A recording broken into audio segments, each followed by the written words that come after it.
Hey guys, it's HeySofia and welcome back to my YouTube channel. Today's video, we're going to be doing episode 3 of my Subs Around the World series, and today we're going to be building a beautiful Cape Dutch house from South Africa.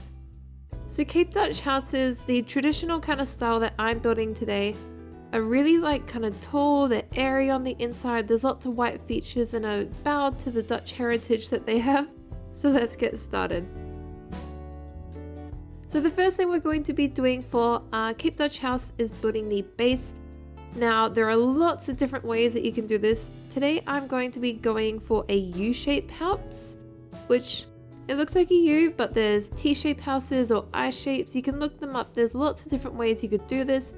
Now for the base of the house, I am using the bone block simply because it is a very smooth white block, and Cape Dutch houses are stereotypically really beautiful white houses, so we're going to replicate that white look. Now I will have all the dimensions on screen in a second once I finish this, so don't you worry about that. Now this is quite a big house that I'm building today, but you could build a really small one that's literally just a rectangle and use the same ideas and features that I have for this house. You don't have to be doing a big U shape like this. Now, I'm not going to be showing exactly what I'm doing for my rooms. I'll show you the dimensions. So what you do in your house depends on how you want to have it. You might want to have bedrooms right at the end of both your houses. Maybe you want bedrooms all along the front of the house, or bedrooms on one side and living on the other, which is what I'm doing.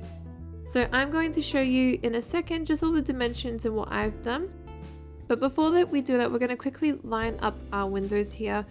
Now you want to go 2 blocks in from the end there, and then have a 2 block gap for a window, and then 4 blocks, 2 block, 4 blocks, 1 block, and there we go. This kind of centers where the door will go in the center here. So the idea is you have one big window, another big window, and then 2 small windows that feature around the door. Now like I said, I'm not going to do everything, but there are a few things I think you should do. The first is that when you enter a Cape Dutch house, normally there's some kind of hallway or an entryway, so that's something that you should feature. You can see here in my dimensions, I've got a hallway at the front. Now these houses also have kind of a attic space, so I have made a staircase in the entryway as well, so you do have to take into account staircases and things like that. In my house here, I have a living and dining area on the left hand side, and then I have all the bedrooms and the bathrooms kind of on the right hand side, so it's up to you on what you would like to do, but this is what I decided to. But now that that is done, we're going to start building up our house. So the first thing we're going to be doing is building the walls, and today we are going 5 blocks high with our house walls. Now this is a little bit taller than I normally do for a house in Minecraft. But the reason for this is that South African Cape Dutch houses are actually quite tall, and when you go into them, they're really spacious. They have really high ceilings on the inside, so I really wanted to try and replicate the high ceiling that they do have. And the way to kind of replicate this high ceiling and the really high windows is to go 5 blocks high. So you want to do that for all the walls in your house. I kind of skipped one over there, but I'll fix it up in a second. But the next thing we're going to be doing is the gable. Now, South African Cape Dutch gables are kind of based off their Dutch heritage, as you could probably tell, because of Amsterdam and that kind of thing. So today for my gable, I'm going right in the center of the door. You want to go 2 blocks out from those little windows. You want to go 2 blocks high, then 1 block in on each side, 1 block high, 2 blocks high, 2 blocks in and then 2 blocks high, and then another 2 in the center there. You kind of get the shape, but you don't have to do exactly what I do. There's lots of different ways. The same as a typical Dutch gable and Dutch house. South African gables are the exact same. So every house has a different kind of gable. Every house has a different kind of design. So you don't have to do exactly what I'm doing. You might decide, oh, I want a more squarish gable or a more flat gable. So it's really up to you on what you would like to do. We are also going to be doing the gables right at the ends of our house as well. So for those ones there, I just sped up ahead, but I went 2 blocks high and then 1 block in, and then 2 blocks high again and left it flat up the top this time. Once you do all the gables though, you want to do your windows. Now I'm just trimming the top of them with an upside down quartz staircase, And the windows themselves, I am doing the white glass pane block. And the reason for this is South African windows are normally really framed. Like the Cape Dutch ones are framed with wood, and the white glass pane ones kind of give the illusion that there's a white, like painted wood framing around the glass there. So that's why I've gone with that one there. Now you want to make some more windows. I'm going to show you a window thing I'm doing up the back. So specifically for the living area, I am going to do some bigger windows that go all the way to the floor, and that's because they're more like French doors which open out as windows and stuff. So I'm just going to do a big space like this and have my trim up the top like normal, and then put the windows on the inside of there. So that's the only difference, but where you put your windows in your house really depends on where you would like them to go. You might have a different house plan than I do. The main kind of guide that I would say is that you would want your windows only being maybe 1, 2, 3 blocks wide. And then if you have a bigger one in the living room that goes all the way to the floor, you can make it as wide as you want. Now another feature that is typical of Cape Dutch houses is they always have these little shutters on either side of their window to actually, cover the window if they needed to. So for that one today, I am using the spruce trapdoor to make my shutters because it has a really kind of rusticy feel. You want to do that on all the windows of your house except the big kind of French door ones if you have them in living areas. Next up though is the details of our gable. Now again, like the shape of the gable, you can do anything you like here. You can make yours really quirky, you could have lots of details on the front, you could have nothing at all on the front. It's really up to you. This part is a little bit longer here just because I'm going to show you in detail what I do, but you can obviously do different or make yours really simple if that's what you prefer. I'm doing some full quartz blocks here and then some upside down staircases, then normal staircases on the next level up. Next up, we're going to do a normal staircase and an upside down staircase on top of that on both sides, and then a slab to finish them off right there. Finally though, the top we will have staircases again on both sides, and then the top here we will just kind of do some slabs just like this. That's pretty much the shape of the gable that I'm going for. I just kind of like the shape and how it looks there. We are going to do some bits that come off the front of the building as well, and this is because they do have some details like that on Cape Dutch houses. So I'm going to do some slabs in random spots that kind of line up with this window we have here. The way I did the window is just I did a square there, and then I'm kind of shaping the gables around that. You can make yours really difficult, really intricate. You could do lots of designs here if you want to. I'm just keeping it more detailed on the actual trim of the building, and then the trimming bits that pop off the building I'm keeping more simple and less cluttered. So I'm just placing slabs where I think slabs would look good or anything like that. I might just finish off with some staircases down here as well though, just maybe that way. Yeah, we'll do that. And like that. And that's pretty much my gable done. I really like the look of it, and I think it frames the window up the top quite nicely. You might have a smaller window like that depending on what you decided your gable to be or how big your house is, but this is kind of the size of my one. Now we're also going to just carry this down a little bit for the door here and frame the top with a staircase, and then we're just going to make a little hanging over the door just with some quartz slabs to kind of make a trim as well. Next up though, we're just doing the gable details for the side of my little gable buildings here. Again, very similar, full block staircases, upside down staircases. On top I've got a slab and then a full block in the middle, and then kind of trimming them off with slabs as well. And again, I'm just doing some very simple details. I've put a window here for now, but I may change this later on depending on what I like. But I think that's pretty much all I really want to do for the side gables now. Now I'm going to replicate this on each side of the building, and eventually you will end up with this, with all your gables down. Now it doesn't look like it, but we're basically already nearly done with the entire house, so it's a very simple build but very detailed. For the roof, it's a very simple roof. We're going to do a full block along the edge trimming of the walls. So the main walls just on the outside, you want to do a full block of the dark oak. The reason we're doing the dark oak wood block is simply because South African houses typically used to be kind of like a thatch. So we're going to try and replicate that thatch look. One block up from your full block, we're going to do 3 levels of stairs, and you want to do this on every single edge. And the reason for this is you want all the roofs to kind of match up so they join perfectly. You want a very kind of perfect shape for your roof. South African houses are built a certain way so that the roofs all kind of match, and I think it's something to do with the walls could actually collapse in on themselves. So they also have very tall roofs, so we're trying to really replicate that very tall roof look. We're going to carry those staircase blocks the whole way along. Now when it gets to the gable, that's where you kind of want to join it up. You would notice that the roof doesn't touch the top of the gable, and that's because the gable is kind of like separate from the roof in itself. They don't perfectly match up, and you'll notice that if you look at Cape Dutch houses that the gable actually sticks up from the roof and out from the roof. It's like its own separate kind of like showcase of the house. So what you want to do is once you kind of get to the roof bit here, I'm just going to make a trimming here on top with the quartz block, and this is kind of like the top of where the thatch would be, all joined under right there.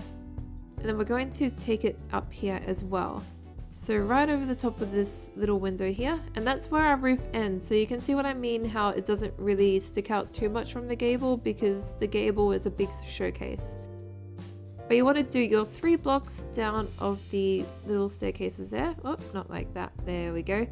And then you want to simply join them up to these staircases that you all have already placed, just like this, and they have a really nice joining there. Again, we're going to go just like that. And then across for this second level, join up to the second level there. So this part here can be a little bit confusing, but it's really quite simple. All you're wanting to do is make a big L shape with your roof, just like that. And that just makes a really nice gable.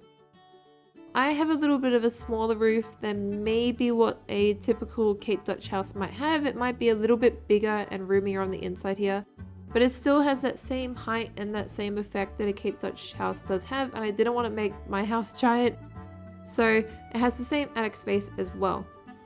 What we're doing next though is the walls and the ceiling. Normally a Cape Dutch house will have a white ceiling, which is why I'm placing the quartz slab. You want to place your slab so it lines up with the top of these staircase blocks that you place for the windows. This will ensure that you have a really beautiful high ceiling on the inside, and that way on top of the ceiling block there you can place the smooth spruce bark block like I'm doing here. That bark block always gets me. You want to place the smooth spruce bark block on top of the ceiling, and that way you can have wood on the second floor. Now that's why I have done the ceiling that certain way, so you can have the slab, and then sitting right on top of the slab is your full wood block. You'll see in a second we're doing just some spruce staircases to make our staircase up here, and you'll see that you can see the ceiling block there. What you want to do is just place your wood blocks like this on top of the ceiling. I'm just doing this so you can see. But you want to do that the whole way through, and I also did the smooth bark spruce wood block on the floor downstairs as well. Now I didn't continue my ceiling the whole way through. I'll kind of show you down here, but the first thing I just want to mention is in the bathrooms we're going to go for a tile, and I'm going to go for that smooth granite, and the reason for that is it just has a really nice kind of like earthy feel, and that's something you will see a lot in South African houses. They tend to have these like terracotta-y blocks in the bathroom. Now if you go all along here, you'll notice that I've blocked it off there, and that's just because I actually put a bedroom here. So this is where my bedroom is, and I wanted it to have a really tall ceiling, so I blocked it off and actually kept it open in there. Now I will show you what I mean when I do it over here in the living room. So what you want to do is just grab your bone block and match it up with the ceiling. There we go, match it up with that wall there. And you want to place it just all the way up. It should fit perfectly the way that we have done the roof, which is kind of why I've done it the roof that way as well. Now you have this big beautiful open ceiling, but the issue with this is that you can see the thatch on the outside, which you don't really want. So you just want to cover all of that with some quartz staircases like I did. And then if you do want to create some beams, I recommend just using some spruce slabs and just putting them in the ceiling and kind of like a simple cross shape, which is what I've done here. Now the bottom of my larger windows I finished off with some quartz, and then I just filled them up with the white gloss paint like I did everywhere else. Now that's pretty much the entire of the inside of the house done, so I'm doing a stone pathway to line the outside of the house at the moment. I will show the interiors at the end of the video so I can kind of talk through what you would see in a stereotypical Cape Dutch house or a South African house in general, and what kind of furniture they do have. Now for the wall on the outside, you do want it to be a little bit taller. They do have very tall walls in South Africa, so we're going to go 2 blocks high of the bone block. And then we're going to put a trimming on top of the quartz slab. Now, if you did want to make it a little bit more realistic in what they do have, if you wanted to modernize your house a little bit on the outside, you could do a kind of like a trimming up the top instead of the quartz so it's like a full quartz block, and then put on top of that some of the iron fencing to replicate a barbed wire house. Unfortunately, security is a really big issue in South Africa. When you do go over there, you'll notice that a lot of the houses have barbed wire on top of them and electric fencing. So if you did want to modernize your house a little bit more to not be so traditional, that is something you could think about, but I really wanted to keep just a stereotypical look at the moment, so that's what I've done. But I sped up ahead and I have finished the gardens and the interiors. Now for gardens in South Africa, it may surprise you, but they do have some really lush, beautiful gardens over there. Lots of hydrangeas, which is why I've done the peonies, because they kind of look like hydrangeas, I think so anyway. And then I've just done flower beds, kind of like cottagey gardens, and some formal trees. At the back here, I have a big oak tree and then a couple of small ones. And then the good thing about like a U-shaped house of the Cape Dutch house, I also built a fireplace, but we'll talk about that later. But the good thing about a U-shaped house is you can have like a pool and kind of like a entertainment area in the center of them. So I built a pool and then just these little kind of undercover area here because I wanted a little patio kind of cover. Now the way I've done this is just some full quartz blocks lining up with the front of the window and the doors there. And then just some dark oak slabs to match up with the roof. I just did 2 in a row and then just lots of patchy of the jungle leaf block. The reason I did the jungle leaf block is South Africa has a lot of vines and grapevines. It's a very big region in the Cape area of South Africa for wine growing. So there's lots of grapes and stuff like that. So I've done kind of like the jungle because it kind of looks like little grapevines. And then I also have a little barbecue in the undercover area, which is, I would think, pretty much essential for any South African. They like to have a braai, which is a charcoal barbecue, so I did a little barbecue in the back area as well here. Now if we go around to the front of the house and we go in, there's a few things about furniture that you should know in a South African house. The first thing is that they do really like white, and they kind of do like simple and minimalistic, I suppose you could say, looks. I made a little kind of like hanging hook area there for shoe storage and stuff. Now the curtains, I have done white banners and I've put this throughout the house. They go all the way to the floor, so that way your windows have a really high tall effect. Now the bedrooms I kept pretty simple, and just like this is a little kids room here, so I got some shulker boxes. Now the thing about South African furniture is they do use a lot of wood in their furnishings, so they might have wood trimmings on the ends of their couches, wood features for the bed, wood dressers, wood wardrobes, wood side tables and dining tables. They really do love wood, so I would recommend doing some wood furnishings in your house if you did do them. And again, lots of white, so I've put lots of white here and then pops of color here and there everywhere. This is a bathroom I did with a bath in there. If we come down to the master bedroom, you can see I kept it very simple. I might just change that lighting though, like the way that it sits in the little bars. We'll put it there, makes it look a little bit thinner. But yeah, so you can see the really tall, beautiful ceiling that it has in this room here. And again, simple furnishings, lots of wood, white curtains. I kept the bed white as well. We also have a little wardrobe here made with dark oak, and then like I made a little kind of like jewelry box there. We come into the ensuite. Again, very simple little shower room. I just wanted it to be very simple. Let's go out of here. We'll go back around to the front of the house. There we go. We'll go upstairs soon as well. Dining room, again, very simple dining table, chairs. I put some plants there. Again, the same long curtains. I've kept that universal throughout the house. red carpet underneath for a little bit more of a pop of color. And then this is the big kitchen and living area. Now for my kitchen cabinets, I did white because white is kind of like a stereotypical color in South African kitchens, like white wood. And then here I kept again the furniture very simple. Now if you want to do the fireplace like I did here, I made just a 3-block kind of shape with these sandstone blocks and then some slabs. Now the reason I put it here is that part of the reason that the gables and the ends of the houses are built like that is so you can feature a fireplace at the end of your building. That's kind of how Cape Dutch houses were also built. So if you do want to do a fireplace, just make sure it's kind of at the end of a edge of the building. And I just put it like that. Now the last thing we do have to show is the upstairs, so I'll go upstairs quickly. Now attic spaces are really kept quite open, there's not much to them, so I tried to do the same. I did actually wall off this little area here just by using some of the bone block to fill in the roof there. And then I have a very scary bedroom up there if anyone wanted to live in that bedroom. But there you go, that is how to build a Cape Dutch house in Minecraft. I really hope you guys enjoyed the video. Please like and subscribe. Tell me if you would ever go and see a Cape Dutch house in South Africa if you went over there. I really recommend that you do. But like always guys, thank you so much for watching. Thank you.